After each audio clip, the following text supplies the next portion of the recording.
इस वीडियो में हम बात करेंगे 1991 की फिल्म थैंक यू लाइफ के बारे में, जो कहानी है जोएल नाम की औरत की जिसकी दोस्ती कमील से होती है और जोएल के साथ रहकर कमील जिंदगी के उस हिस्से में चली जाती है जहां कुछ भी खूबसूरत नहीं। फ्रांस में रहने वाली जोएल एक ऐसी औरत है जिसे उसके बॉयफ्रेंड ने पीट कर अपनी गाड़ी से फेंक दिया है और अब वो अपनी जिंदगी से नफरत करने लगी है। उसके बॉयफ्रेंड की इस हरकत के बाद उसकी जिंदगी में कमील नाम की एक भोली लड़की आई जो उसे संभाल कर डॉक्टर के पास ले जाने की कोशिश करने लगी, पर जोएल किसी डॉक्टर के पास जाना नहीं चाहती थी और ये बात कमील को समझ नहीं आई। कमील ने उसे अपने घर ले जाने की बात की और कहा कि उसके माता पिता कुछ महीनों तक घर लौट कर नहीं आएंगे, इसलिए जोएल उसके घर में रह सकती है। कमील को लग रहा था कि भगवान ने जोएल को उसके पास भेजा है क्योंकि वो हमेशा से एक दोस्त चाहती थी।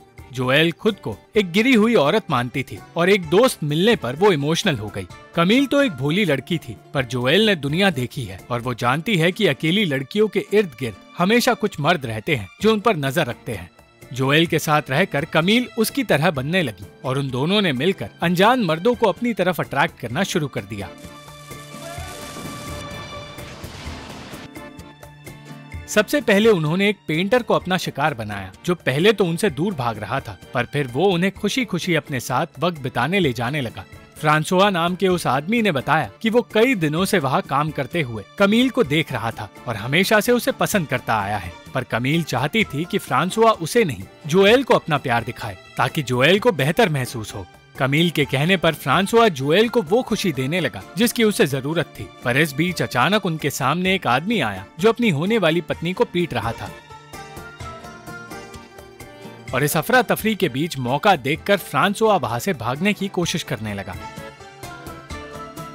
तब कमील और जोएल ने उसकी गाड़ी को आग लगा दी, जिसकी वजह से डर के मारे फ्रांसुआ को वापस उनके पास आना पड़ा। जोएल के इस पागलपन का हिस्सा बनकर कमील वो चीजें सीखने लगी जो उसकी उम्र के लिए ठीक नहीं। फ्रांसुआ कमील के साथ रहना चाहता था, पर जिस रास्ते पर वो जोएल के साथ जाने वाली थी वो खतरनाक था, इसलिए उसने अपना सफर पूरा करके फ्रांसुआ के पास लौटने का वादा किया। आगे बढ़कर वो लोग एक रईस आदमी के घर पहुंचे और चोरी छिपे कमील उस घर में चली गई, मगर उसे घर में आते देख वो आदमी हैरान नहीं हुआ। वो कमील के साथ बदतमीजी करने लगा और फिर कमील को पता चला कि वो आदमी कितना खतरनाक है। वो एक हैवान है जो अपनी ही बेटी के साथ जबरदस्ती किया करता है, इसलिए कमील को उसकी बातें माननी पड़ी। उस आदमी को लगा कि वो जीत गया है, पर सच ये था कि कमील सिर्फ उसका ध्यान भटका रही थी ताकि जोएल उस आदमी की गाड़ी चुरा सके। उस आदमी और उसकी गाड़ी को बर्बाद करके वो दोनों आगे बढ़े और मजे करते हुए मर्दों को सबक सिखाने के अपने सफर पर चलते गए। उन्होंने एक ट्रक ड्राइवर से लिफ्ट मांगी और बदले में उसे खुश करने की बातें करने लगी, पर उस आदमी ने उन्हें गाड़ी में बैठने नहीं दिया। देर रात वो दोनों एक अनजान इलाके में पहुंचे जहां हर इंसान सोया हुआ था और उन्हें ऐसा लगने लगा जैसे कि वो किसी सपने का हिस्सा है। टहलते हुए वो दोनों एक आदमी के सामने पहुंचे जिसने बताया कि उस जगह पर फिल्म की शूटिंग चल रही है और 15 मिनट का ब्रेक चल रहा है। भूखी जोएल ने उस आदमी से खाना मांगा, पर जब वो उसे और कमील को खाना देने क्रू के पास गया तो कुछ मर्दों ने जोएल पर हमला करना शुरू कर दिया।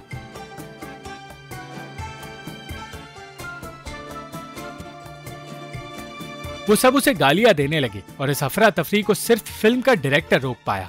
इस सब की वजह से जोएल बेहोश हो गई और जब वो होश में आई तब लोग उससे पूछने लगे कि उन मर्दों ने उस पर हमला क्यों किया। जोएल ने बताया कि इस सब की शुरुआत मार्क नाम के एक डॉक्टर ने की जो कुछ सालों पहले एक इंटर्न का काम किया करता था। उसके सामने ऐसे कई पेशेंट्स आए जो एक ही लड़की की बात करते हुए ये कह रहे थे कि वो उनके साथ अफेयर शुरू करके उन्हें छोड़ देती है। मार्क उस लड़की के बारे में सुनकर परेशान हो गया था और उसे ढूंढना चाहता था। आखिरकार एक पेशेंट के जरिए उसे पता चला कि वो लड़की जोएल है। जोएल के पास ना तो पैसे होते हैं और ना ही उसका कोई घर है, इसलिए उसने अपनी खूबसूरती को अपने जीने का जरिया बना दिया और अलग अलग लोगों के साथ रिश्ते बनाने लगी। वो जल्द से जल्द किसी एक आदमी से शादी करना चाहती थी, मगर इस बार जो आदमी उसे मिला था वो पहले ही शादीशुदा था, इसलिए उसने जोएल को वहाँ से भगा दिया।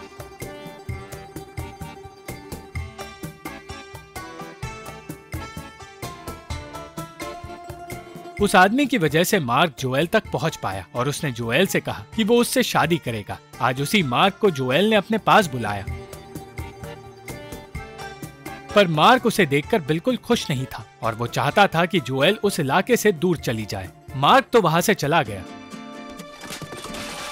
पर फिर जोएल एक फिल्म प्रोड्यूसर के सामने आई। वो जोएल को एक फिल्म में काम देना चाहता था और ये जानकर कमील निराश हो गई, क्योंकि कोई भी उसे खूबसूरत नहीं समझता। पूरी रात कमील भटकती रही और अगली सुबह उसे जोएल मिली, जो उसे पिछली रात की बात बताना चाहती थी। जोएल उससे एक सच छुपा रही थी जो सिर्फ उसे और मार्क को पता है। मार्क अपने हेड डॉक्टर के लिए जोएल का इस्तेमाल एक गिनी पिग की तरह कर रहा था और उसे अलग अलग मर्दों के साथ अफेयर रखने के लिए कह रहा था। वो चाहता था कि जोएल हर उस इंसान के साथ अफेयर रखे जो अफेयर रखने के काबिल हो, पर जोएल ये नहीं जानती थी कि उसके साथ क्या होने जा रहा है। वो सिर्फ अपना पेट पालना चाहती थी। पर एक दिन उसे पता चला कि मार्क का हेड डॉक्टर बीमार है और उसकी बीमारी जोएल तक पहुंच गई है। ऐसा होने के बाद मार्क ने भी उसे हमेशा के लिए अपने घर से निकाल दिया था।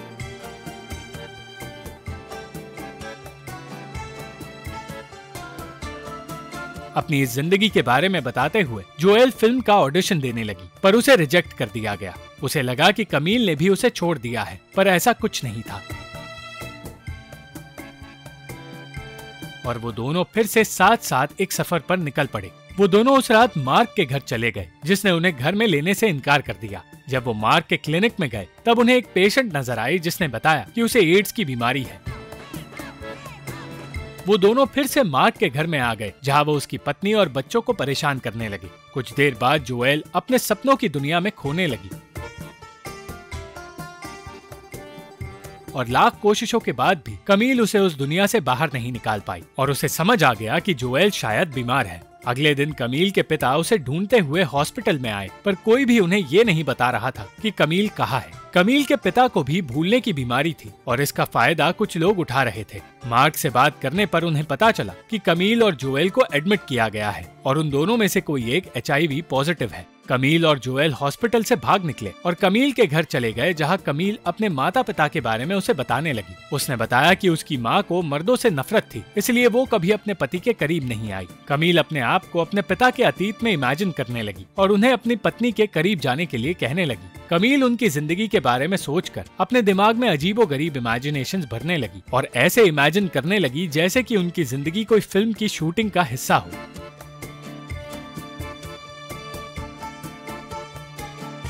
एक टेस्ट ट्यूब बेबी के रूप में कमील का जन्म हुआ और आज 16 साल बाद वो ये कहानी अपनी इकलौती दोस्त जोएल को बता रही है। कमील के पिता को कभी अपनी पत्नी तक को छूने का मौका नहीं मिला, इसलिए आज उनकी ख्वाहिश पूरी करने के लिए कमील जोएल को उनके सामने ले गई और कमील ने उन्हें जोएल के करीब जाकर अपनी पत्नी को छोड़ने की सलाह दी। सालों की फ्रस्ट्रेशन को आज कमील के पिता पहली बार बाहर निकाल पाए, मगर ये सब कुछ सिर्फ कमील का इमेजिनेशन था। अपने इमेजिनेशन में कमील ने जोएल के साथ अपनी माँ की दुकान लूट ली।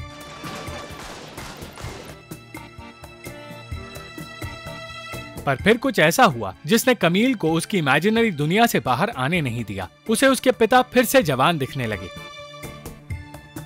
और फिर अचानक वो उनके अतीत में पहुंच गई, जहां उनके सामने नाजी सिपाही आ गए थे। वो बिल्कुल जोएल की तरह उनकी जिंदगी को किसी फिल्म की तरह देख रही थी और ऐसी ऐसी चीजें इमेजिन कर रही थी जो कभी हुई ही नहीं। सच ये था कि ये सब कुछ एक मेटाफर है और ये कहानी जोएल की है, जिसे कमील एक फिल्म की तरह इमेजिन कर रही है। नाजी सिपाही असल में हॉस्पिटल की बीमारियां थी और कमील के पिता एक पेशेंट जिन्हें एड्स की बीमारी थी। उन डॉक्टर्स ने मार्क के साथ मिलकर जोएल पर एक एक्सपेरिमेंट किया और उसकी बॉडी में उस एड्स की बीमारी को डाल दिया। वो लोग उस बीमारी को फैलाना चाहते थे ताकि उनके हॉस्पिटल में पेशेंट्स बढ़ जाए। आज इसी सच को कमील वर्ल्ड वॉर की जंग की तरह देख रही है और अपने आप को और जोएल को एक क्रांतिकारी समझ रही है। वही क्रांतिकारी जो नाजी जर्मन्स यानी कि एड्स की बीमारी से लड़ रहे हैं। इस लड़ाई के बीच कमील घायल हो गई और उसके पिता भी इस जंग से परेशान हो गए। जल्द ही कमील की ये इमेजिनरी दुनिया खत्म हुई